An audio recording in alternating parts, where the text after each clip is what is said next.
अरे मेरे बच्चे की शादी है आज, कोई ढोल तो बजाओ। कल तक तो तुम इस शादी के लिए तैयार नहीं थी और आज इतनी एक्साइटमेंट। हाँ, क्योंकि मैंने सोचा था कि मैं अपनी मर्जी से शादी कराऊंगी अपने बच्चे की, लेकिन जब मुझे पता चला कि मेरे बच्चे की खुशी कहीं और है तो मैं मान गई। वाह क्या बात है मदर इंडिया। अरे पापा मम्मी को छेड़ो मत, वो खुश है ना, उन्हें खुश रहने दो। सही कहा तूने, कहीं अभी ड्रामा शुरू ना हो जाए। क्या कहा आपने? अरे नहीं भाई, कुछ नहीं। घर में सभी मौजूद मेहमान हंसने लगे। फिर थोड़ी देर बाद पवन की बारात निकली और श्रेया के दरवाजे पर पहुंची। श्रेया और पवन कॉलेज में एक साथ पढ़ा करते थे, वहीं एक दूसरे से प्यार हुआ और दोनों ने शादी के शुभ दिन तक का सफर तय किया। देखो मैंने अपना वादा पूरा किया, तुम्हारे घर बारात लेकर आ गया हूँ। अब मैं भी अपना वादा पूरा करूंगी और हमेशा तुम्हारे साथ रहूंगी। शादी की सारी रस्में पूरी हुई और विदाई के बाद श्रेया पवन की घर यानी अपने ससुराल पहुंची।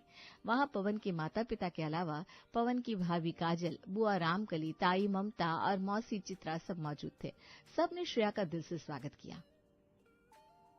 आओ आओ देवरानी जी, आपका स्वागत है। मेरी बहू कितनी प्यारी है। सही कहा तूने रजनी, बहू सच में बहुत खूबसूरत है। आखिर हमारे पवन की पसंद है। हाँ, पहले जिस पसंद पर बवाल किए सबने उसी पसंद पर आज तारीफ कर रहे हैं। वाह बे वाह, यही तो तब से मैं सोच रहा हूँ। अरे आप लोग क्या चाह रहे हो कि अब शादी हो गई है पर अभी भी स्यापा हो?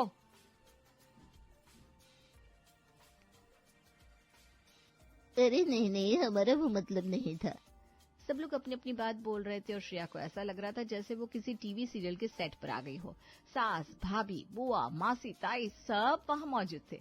तभी श्रेया ने धीरे से पवन के कान में कहा, मुझे तो बहुत टेंशन हो रही थी सब लोग कैसे रिएक्ट करेंगे, लेकिन मुझे बहुत खुशी है कि तुम्हारा इतना बड़ा परिवार है और सब लोग मेरे आने से बहुत खुश भी हैं। अरे परेशान क्यों हो रही हो? तू आई है तो सबका चेहरा चमक रहा है जैसे घर में लाइट आ गई हो। अरे अरे, अब तो पहली रसोई की तैयारी करनी पड़ेगी। हाँ, कुछ स्पेशल तो होना चाहिए। मेरे तो दम आलू खाने की बड़ी इच्छा है।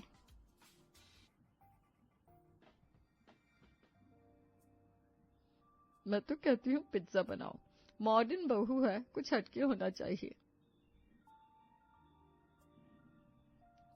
पिज्जा छोड़ो, खीर बना लो बहू, मीठा खाकर सबके मुंह मीठे हो जाएंगे। अरे कोई मेरी पसंद भी पूछ लो, मैं तो कहता हूँ राजमा चावल हो जाए। अरे कोई मेरी बहू से भी तो पूछो, तुम सबने तो पूरी रसोई की किताब खोल दी। बहू तू बता, तू क्या बनाएगी? हे भगवान, मुझे तो कुछ बनाना ही नहीं आता। मैंने तो हॉस्टल में मैगी खा खा के जिंदगी काटी है। क्या सोच रही है बेटा, कोई दुश्मनी निकालनी है क्या रसोई से? नहीं मम्मी जी, आप जो कहेंगी बना दूंगी। अरे नहीं नहीं, जो दिल करे वही बना, हम सब खा लेंगे अच्छे से। इतना सुनकर श्रेया उठी और सीधा रसोई की ओर बढ़ गई। लेकिन जैसे ही उसने गैस स्टोव देखा उसे लगा कोई बम खोलने जा रही है। वो तो अपने मायके से एक बैग पूरा मैगी से भरकर लाई थी, लेकिन पहली रसोई में मैगी तो बनाई नहीं जाती। पहली रसोई में मैगी? नहीं, कुछ और करना पड़ेगा। झटपट उसने अपने मोबाइल से कॉन्फ्रेंस कॉल लगाई। उसकी दो होशियार सहेलियां मंजू और सुनीता लाइन पर थी। उसने उन्हें पूरी बात बताई। अब आया और पहाड़ के नीचे। तेरी बैग में तो सिर्फ मैगी थी ना, अब क्या करेगी महारानी? सीरियस हो जाओ ना यार, कुछ तो बताओ। मैं कुछ बना ही नहीं सकती, मेरी पहली रसोई है। बना ले मैगी और बोल देना इटालियन स्नैक्स है। या फिर सबको बोल दे तेरा फास्ट चल रहा है। चुप रहो, मदद चाहिए, मजाक नहीं। लेकिन वो दोनों तो मजे लेने के मूड में थी। उसने फोन काट दिया। उसे समझ में नहीं आ रहा था, इसलिए वो बहाने से बाहर निकली। तभी उसको मोहल्ले की सुपरस्टार पड़ोसन शांति मिल गई। अरे बहू, तुम बाहर कहाँ आ गई? तुम्हारी तो पहली रसोई चल रही है ना? जी वो तो है, पर मुझे कुछ समझ में नहीं आ रहा, कुछ सजेस्ट करिए ना। ज्यादा घबराओ नहीं, कुछ इजी सा बना लो, जैसे सूजी का हलवा, बहुत आसान होता है, कोई रॉकेट साइंस नहीं। ये कहकर शांति तो निकल गई, लेकिन वो नहीं जानती थी कि श्रेया को सूजी का स भी नहीं आता। वो वापस किचन में पहुंची। अब वो वहां ऐसे खड़ी थी जैसा कोई भूत या हवेली में अकेली आ गई हो। मैगी बना दूं? नहीं, इससे तो मेरी इज्जत की मिट्टी पलीत हो जाएगी। हे भगवान, क्या करूं मैं? श्रेया रसोई में अकेली खड़ी थी। सामने सिलेंडर, गैस, बर्तन, सब्जियां, तेल, मसाले और पीछे से आती तमाम सलाहें। दम आलू बना लो, पिज्जा ट्राई करो, राजमा तो हर कोई पसंद करता है। उसका माथा घूम रहा था, पसीने की बूंदें उसकी नाक तक आ चुकी थी। ऐसा लग रहा था जैसे वो किसी रियलिटी कुकिंग शो के फिनाले में खड़ी हो और जज कोई नहीं बल्कि पूरी ससुराल थी। हे भगवान, क्या करूं क्या ना करूं, रस्म तो कम, परीक्षा ज्यादा लग रही है ये पहली रसोई। तभी बाहर से जोर की बिजली कड़की और तेज बारिश शुरू हो गई। सब लोग बरामदे में आकर खड़े हो गए। अरे वाह जी वाह, बरसात शुरू हो गई। अब तो गर्मा गर्म पकौड़े और पराठे हो जाए तो मजा आ जाए।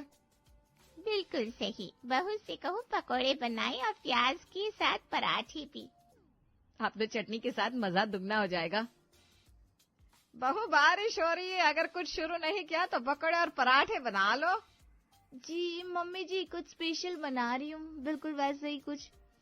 सभी लोग खुश होकर फिर गप्पे मारने लगे। उधर श्रेया ने राहत की सांस ली और बोली, थैंक गॉड कुछ तो सामने आया। हे यूट्यूब भैया, मेरी नैया पर लगा दे, कुछ तो मुझसे खाना बनवा दे। ए यूट्यूब, तेरे सिवा और कोई सहारा नहीं। उसने झटपट मोबाइल निकाला और सर्च किया, बारिश में पराठा पकौड़ा कैसे बनाए। वीडियो चलाते ही उसने तुरंत आटा गूंथा, तेल गरम किया और सब्जी के नाम पर अपने बैग से मैगी का एक पैकेट निकाला। मैगी की स्टफिंग वाले पराठे, वाह, न्यू स्टाइल। उसने पहले मैगी बनाई, फिर उसे ठंडा कर आटे में भरा और बेल बेल कर पराठे बना डाले। हालांकि वो पराठे पहली बार बना रही थी, इसलिए उनका शेप अजीब सा बन रहा था। फिर वही मैगी बची, उसके छोटे छोटे गोले बनाए और बेसन में लपेट कर बना डाले मैगी के पकोड़े। तभी पवन आ गया रसोई में। बड़ी मुश्किल से सबकी पग से पीछा छुड़ा कर आया हूँ। तुम्हें तो कुछ बनाना आता नहीं था, फिर कर क्या रही हो? आप चिंता ना करें पवन जी, माँ ने यूट्यूब से कुछ ऐसा बना डाला है जिसे खाकर सबकी जीभ लपलपाने लगेगी। सच में? इतना कॉन्फिडेंस? ठीक है, चलो जल्दी लेकर आ। कुछ ही देर बाद श्रेया बड़े स्टाइल से थाल लेकर आई, जिसमें भाप उठते पराठे और कुरकुरे पकौड़े थे। ला जी, बहू का पहला खाना आ गया। चलो अब साथ का असली इम्तिहान होगा। सबसे पहले मैं ट्राई करूंगी, मुझे बड़ी भूख लगी है। काजल ने जैसे ही पहला पकौड़ा मुंह में डाला, चबाया और फिर जैसे ही उसमें से मैगी निकली, उसकी आंखें चौड़ी हो गई। अरे ये क्या, इसमें तो मैगी है। मैगी पकौड़े में? वाह, ये तो बिल्कुल देसी जुगाड़ है। हाय राम, अब पकौड़े में भी बच्चों वाला खाना भर दिया बहू ने। हमें लगा था पनीर के पकौड़े होंगे। लगता है बहू को मैगी से गहरा प्रेम है, हर कोने से वही निकल रही है। अब सबकी निगाह पराठों पर थी। रजनी ने एक पराठा तोड़ा उसमें से भी मैगी निकली। यहाँ भी मैगी? बहू तुमने हर चीज में यही भर दी। इसका नाम बदल दो, श्रेया से मैगी बहू। बेटा ऐसा क्यों किया तुमने? मम्मी जी, दरअसल मुझे कुछ भी बनाना नहीं आता, मैंने कभी सीखा ही नहीं। हॉस्टल में बस मैगी बनाना आता था। जब आपने कहा कि पकौड़े और पराठे बना लो तो मैंने यूट्यूब से देखकर जैसे तैसे बना लिया। सोचा इसमें मैगी भर दो तो शायद स्वाद आ जाए। ये सुनकर पूरे घर में सन्नाटा छा गया और फिर वाह, मेरी देवरानी जी ने तो अलग ही गाथा सुना दी, मजा ही आ गया। मैंने आज तक कभी मैगी नहीं खाई थी और बहू ने आते ही मुंह में मैगी ठूस दी। कम से कम बहू ने कोशिश तो की, वरना कोई और होता तो बहाना बना लेता। बेचारी सोच रही होगी, अगर इन लोगों को पता चल गया कि मुझे कुछ बनाना नहीं आता तो अभी वापस मायके छोड़ आएंगे। बेटा तुमसे किसी ने कहा कि अगर तुम्हें कुछ नहीं आता तो झूठ बोल दो? हाँ? इतनी मेहनत की पर हमसे नहीं बताया। अरे हम कोई राक्षस थोड़ी ना है। माफ कर दीजिए मम्मी जी, आगे से कभी नहीं छुपाऊंगी, आप मुझे सिखा दीजिए बस। रजनी ने उसे गले लगा लिया। अब चलो मेरी रसोई में आओ, आज से तुम्हारी ट्रेनिंग शुरू। नहीं, अभी नहीं, बाद में मैं सफाई कर दूं पहले। क्यों? अभी क्यों नहीं? रजनी ने श्रेया का हाथ पकड़ा और खींच कर रसोई में ले गई और जैसे ही दरवाजा खोला, हाय दैया, हाय दैया, हाय दैया। पूरी रसोई मैगी के पैकेट से भरी हुई थी। जमीन पर टूटे हुए नूडल्स, स्टील के डिब्बों में मैगी, सिंक में मैगी, चम्मच पर मैगी। ऐसा लग रहा था जैसे किसी मैगी कंपनी का गोदाम फट गया हो।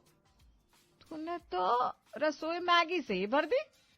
माफ कीजिए मम्मी जी, आगे से ऐसा नहीं होगा, प्लीज मुझे खाना बनाना सिखा दीजिए। ठीक है बेटा, मैं तुझे सब सिखाऊंगी, लेकिन एक वादा कर।